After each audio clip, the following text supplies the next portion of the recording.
end of series Yuji versus Yuta with and without Rika. I think I'll just go right into their scaling and then discuss how a fight with them would go. In terms of strength, people usually scale Itadori higher than Yuta, which I agree with only if we're not taking Rika into consideration.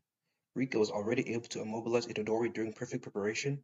Now, I obviously know this feat is outdated, but keep in mind that that was base Rika, and not awakened Rika, who was bound stronger and was able to go blow for blow with Ryu.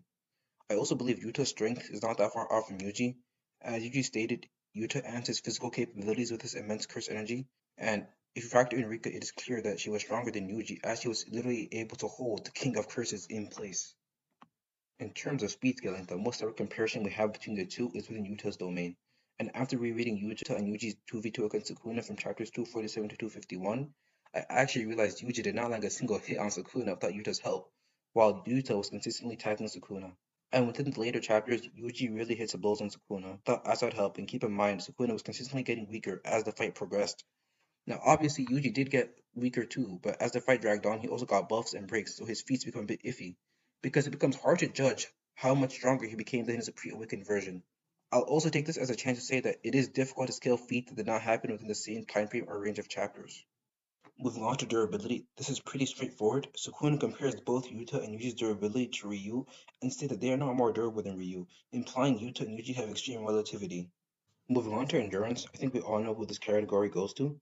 I mean, if you've watched the series, you just must have seen the if it's just pain, Yuji Itadori won't stop. Now that we've gone over their physical stats, it's time to go over their hacks and abilities. Starting off with Yuji, he has blood manipulation, shrine, black flash capabilities, and divergent fist, and the ability to perceive the soul.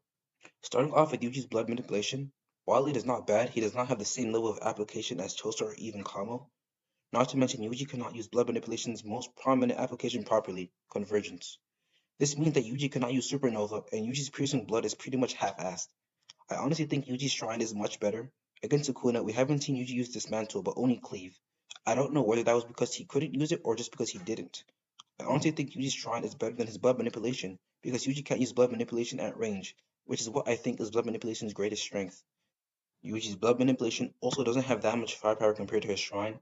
I think we all know what Black Flash and Divergent Fist do, so I'll just skip over those.